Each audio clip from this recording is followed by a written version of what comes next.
All right, so how do you actually upload a course to the Skillshare platform? It's actually a lot easier, in my opinion, and a lot faster process than it is on Udemy, right? So you don't really have to even do that much, and obviously it will go like super fast and super smooth for you if you already have that actual, the course copy, right? So to give you an example, if we pull up Udemy, let's pretend that I was going to upload entrepreneurship and small business mindsets for success to actually Skillshare, right? I uploaded it to Udemy, now I'm going to upload it for Skillshare. And I already have all the copy and the course stuff written for the entrepreneurship and small business mindsets for success, so it's going to go very, very smoothly when I go to upload it to Skillshare. So what I'm going to come do is I'm going to come down for the teach window right here and hit create a class.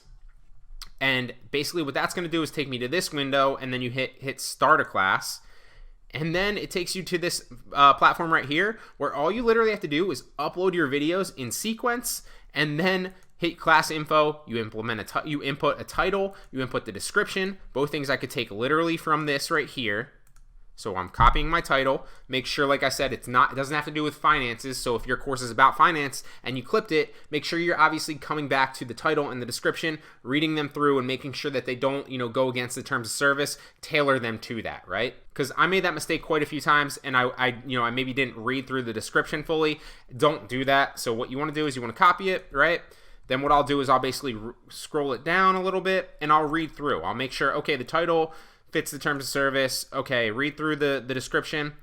Everything looks good, but like maybe this shouldn't be in there. Obviously, I'm giving you a random example. And then, pretty good. And then what you want to come do is one of the things that you need on Skillshare is a class project. Now, if you read the terms of service, you need a last lecture that basically says the class project. So what I'll do a lot of times is I'll go through and I'll be like, thank you for taking the course in the last lecture, obviously. Thank you for taking the course. I want to, congratulate you on finishing. Now for your course project, and I'll give them a course project. So for entrepreneurship and small business mindsets for success, it was super, super simple. I think it was like, make sure that you take what the knowledge in this and implement in your own business if you already have a current business. If you don't already have a current business, then come up with a business plan surrounding the entrepreneurship and small business mindset ideas that we talked about. Super simple, right? It's just telling them to come up with something. It's not like a hardcore project that's prompting them to do it. Now, it can be something that's as simple and as like specific as that, or it can be something as like skill based as like, okay, create an edit in Photoshop if you're having a Photoshop course, right? And then upload the example edit to the course so other people can critique it and give you constructive criticism, or give you props or whatever. So it can be very specific and very technical, or it can be super like broad and just like an overview of like, why don't you take the suggestions and tips in this course and apply them to whatever you're teaching, right? It's super, super simple. But you do need a course project, and they suggest that you do put that in your outro. So I always just like, oh, thank you for taking the course. Here's your course project, and that's my outro. It's pretty simple, right? And then with Skillshare specifically, you are going to actually hit just a category, so you can sort through the categories. If it's like business, then you choose a subcategory, just like Udemy, right? And then you can select premium or free, because if you select premium, you're going to get paid for the premium minutes that you're watched. Plus, you can obviously give the course away for free too to accumulate free minutes, even though you won't get paid for them. Or you can just make it a 100% free course to basically, as we talked about before, create a lead magnet to pull people into your free course, and then they could potentially convert on your premium content. So it depends on what you do. I think on Skillshare currently, I might have like 18 to 19 courses, and I think 2 or 3 of them are free. Same thing with Udemy. Obviously, I have like almost 50 courses on Udemy, and there's like 5 free of them. So I'm selling the majority on Udemy, and then there's a couple free lead magnets to get free students into my premium stuff. Same thing, same overall general idea on Skillshare, right? So I have like the majority of it's premium content, but then I have like 2 lead magnets or 3 lead magnets pulling free students in to other content as well. So just use that and use that to your advantage, depending on what you want to do. And then obviously you select your level. I literally always select all levels, but you can use your best judgment. It's up to you.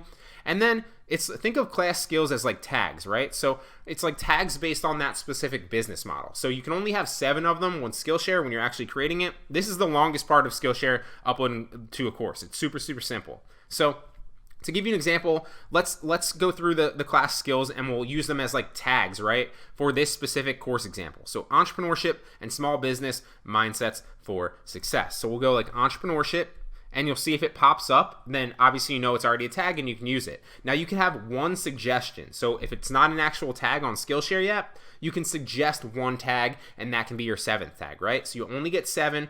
It's going to start suggesting them to you as well. So like maybe I'm going to say like business. Let's see if like business pops up. So we can do like home business. That fits. And then we'll type business again because there are more. Like business, small business clearly fits, right?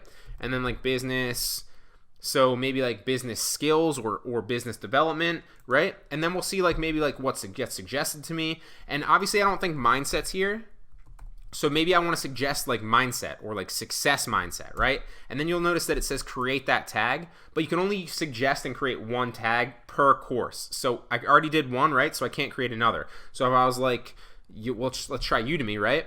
You can't create another tag, right? It's only going to let you create one. So keep that in mind. You can use 7 total. Use them all. You might as well. But you can suggest and create one tag of your own specifically in case somebody's searching for that on the platform specifically, right? I don't know exactly what your course is that you're going to be making, but just something to keep in mind, okay?